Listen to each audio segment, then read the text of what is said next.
I ain't gonna lie, Post 2K makes some pretty good videos, bro. Y'all need to check out Post 2K. Yeah, we can watch this one. I just need some type of NBA content to get in. Huh?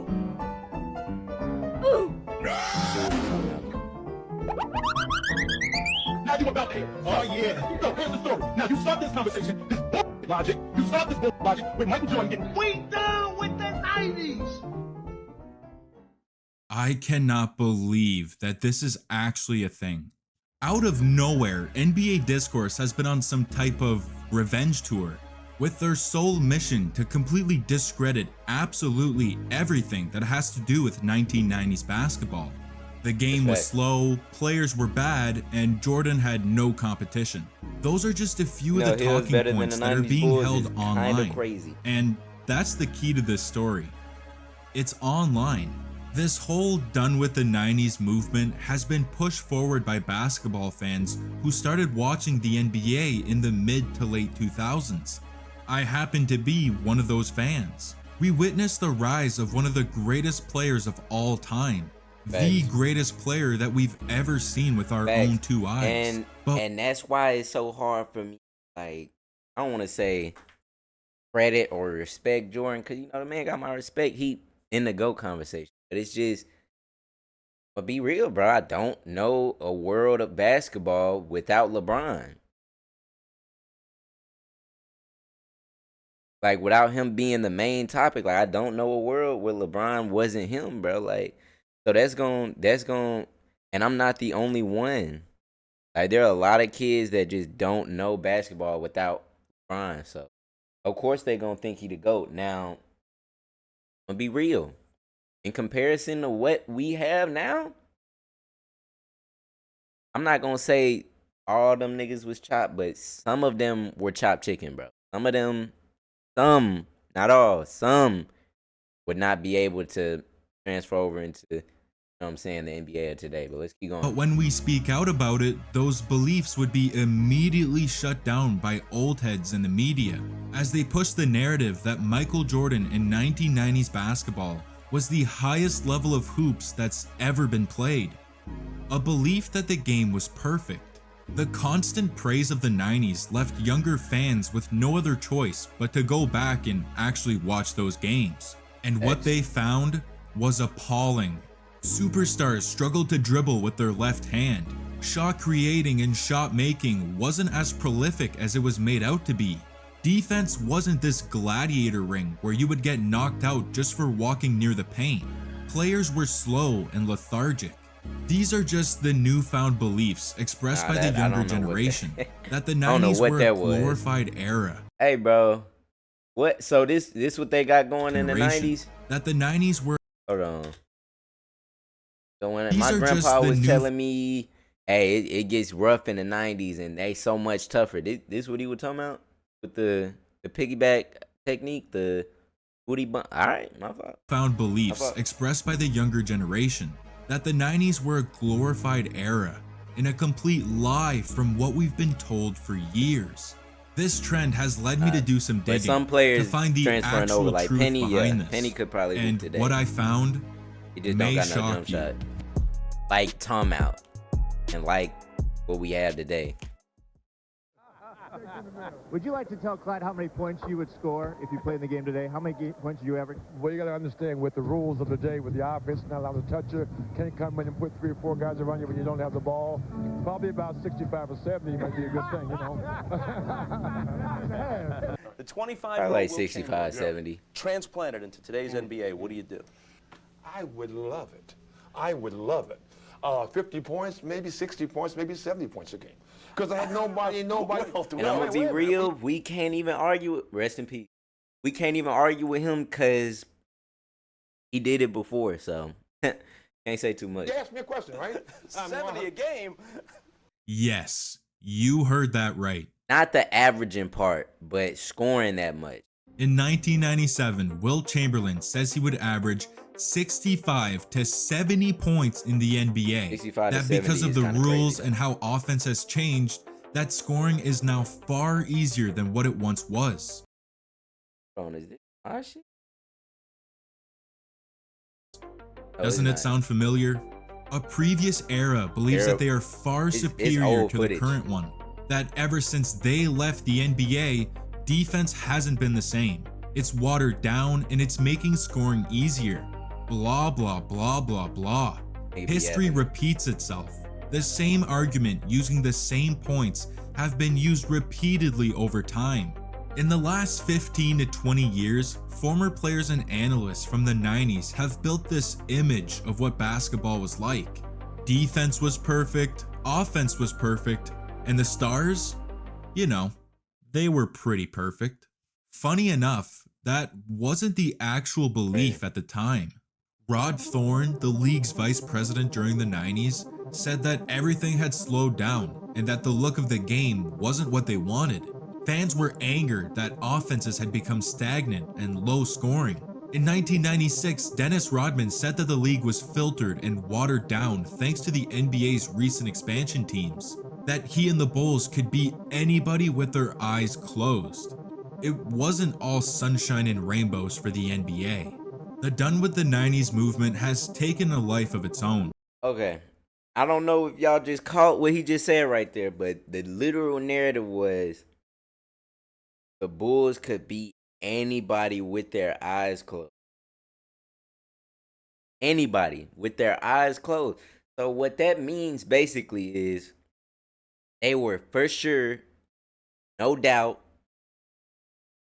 no comp, the best team in the league. Right? Okay, so when has LeBron James, other than the Heat, been on the best team?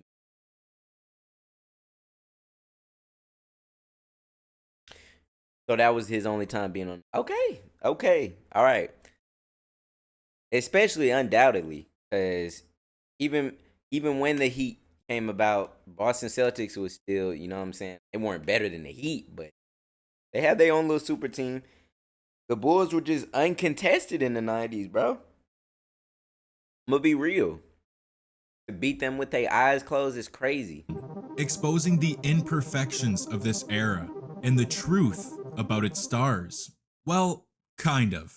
Yes, NBA players today are much better than they were 30 years ago. But what these fans tend to forget is that it's the normal process of life. Hey. It's called evolution.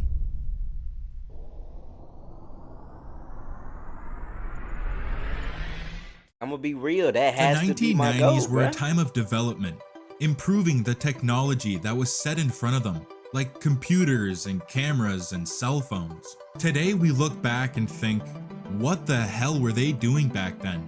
Everything was obnoxiously big and that bit looked slow chopped. and just didn't look right.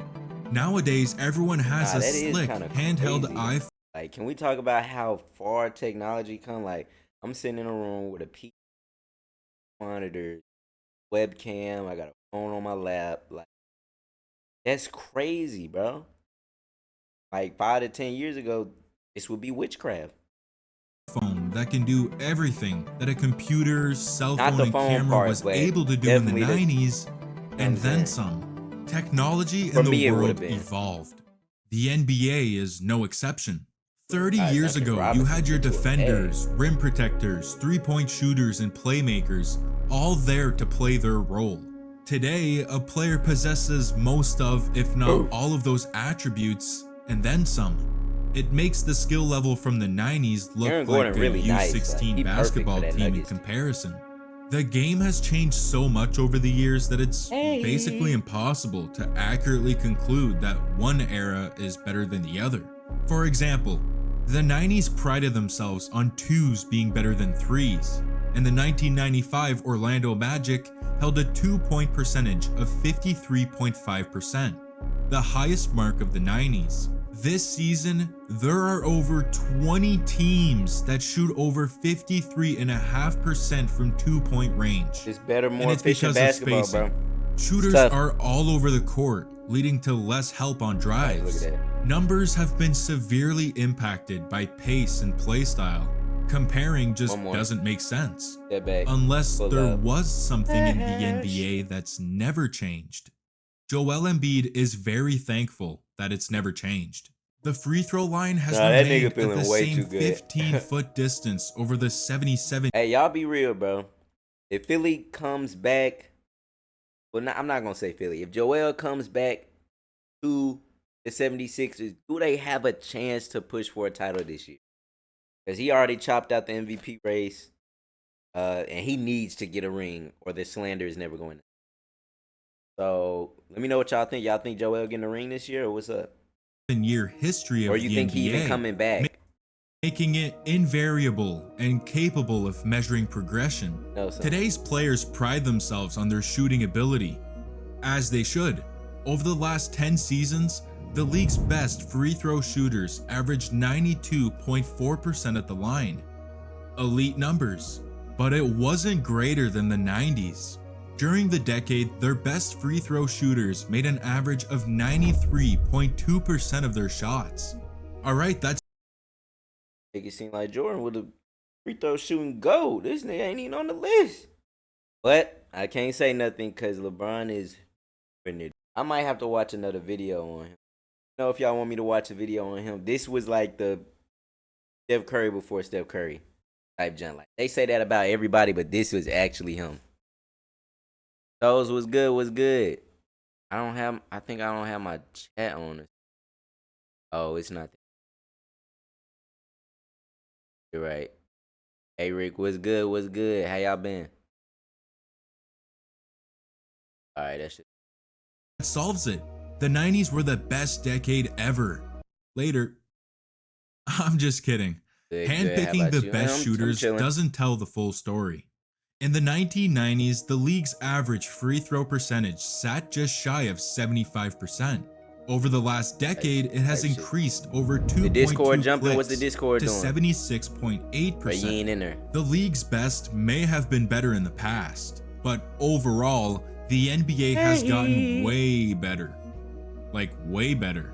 From 1990 to 1999, there were over 186 occasions where a player shot 85+% from the charity stripe, a mark that would establish an individual as a great free throw shooter. From 2014 to 2023, the 85% mark has been hit over 299 times.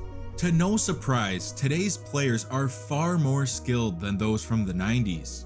It's not a knock on those legends.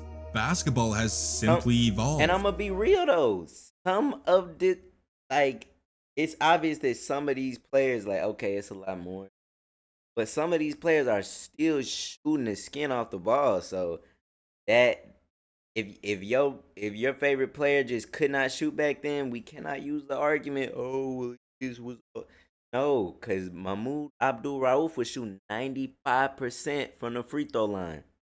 95 in the 90s, okay? Today's players are the best to ever play the game, but they aren't always the greatest. There's a stark difference between the greatest and the best. Greatness can be measured by how much an individual exceeded his peers, how he performed against the top talent of his time. Being the best is variable. You can be the best player in today's NBA, but 15 years down the line, there's likely going to be a handful of players better than you were at your best. NBA players in 2024 are no doubt better than those from the 90s, but we would have never gotten to this point had it not been for those who came before.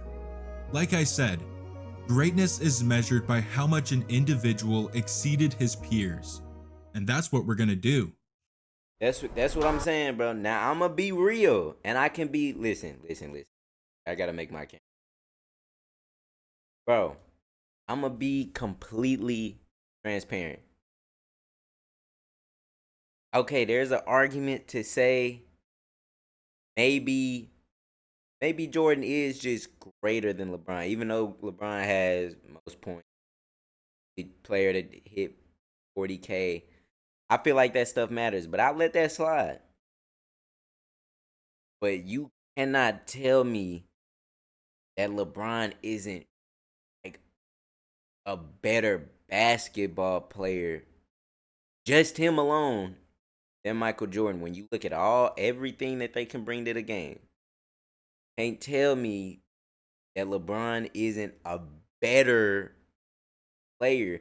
And it's okay because he took a lot of Jordan's game to do that. You know what I'm saying? Like Kobe took a lot of Jordan's game. Jordan can be the greatest. Might be the greatest.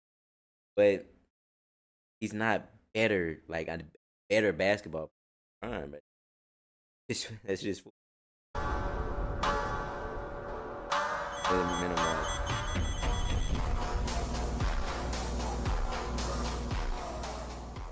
I just had to The talk. Done with the 90s movement has taken aim at Michael Jordan, discrediting his skills and scoring ability because he played against lackluster defensive schemes and brainless plumbers.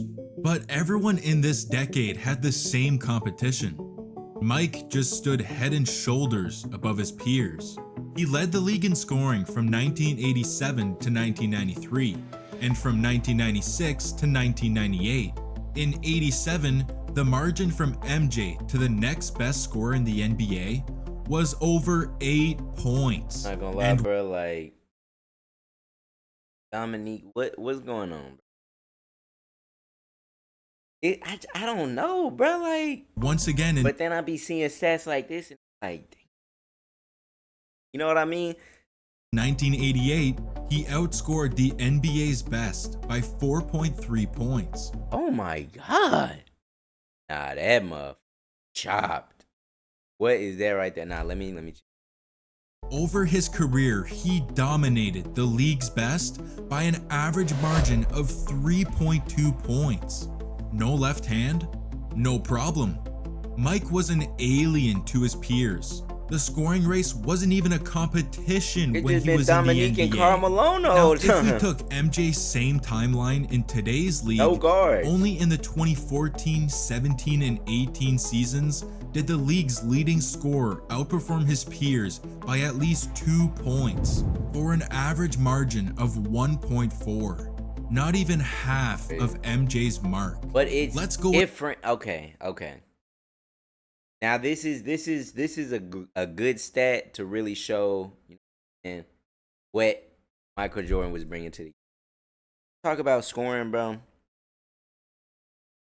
It's pretty obvious that nobody could score the ball like how he was.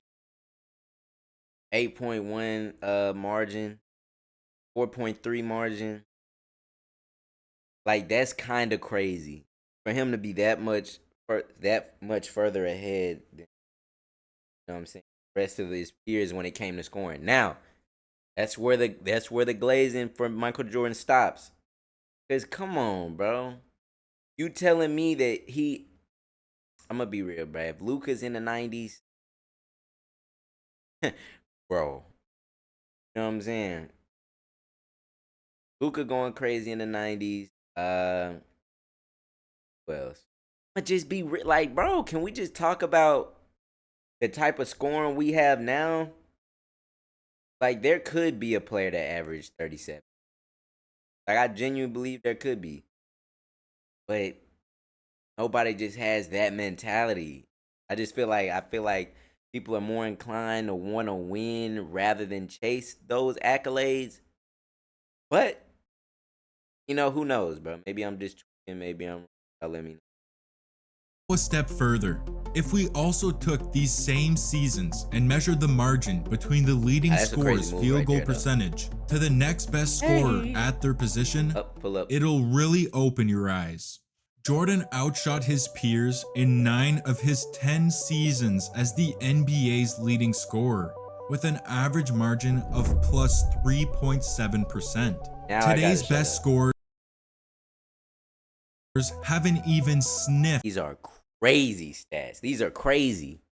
this level of dominance, because only 4 of the last 10 seasons saw the league's top scorer shoot more efficiently than his counterpart, for an average margin of negative 4.1%. Michael Jordan didn't just dominate the best basketball players in the world, he crushed them while being an ace on the defensive end, winning MVPs, a Defensive Player of the Year, leading his team to dominant regular seasons, and of course, 6 championships in 8 years For a franchise that hadn't seen the NBA Finals before him and hasn't seen it since. That's greatness. The done with See, when you say it like that, okay. Like, okay, bro. I feel you. I just don't feel like Michael Jordan is just a better basketball player than LeBron James, bro. Now, greatness wise, what Jordan was able to accomplish in those 14 years? I think it was 14 years. Number one, that'll probably never be done again.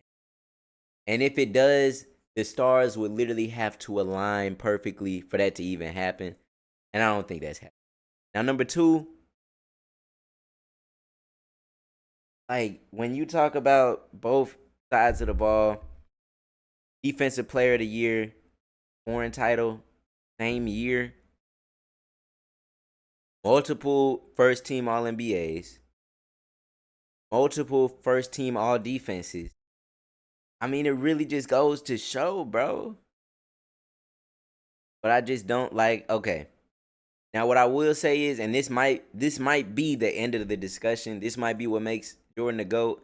In his era, the gap between Jordan and everybody else was much bigger than LeBron and his gap between everybody else during his era.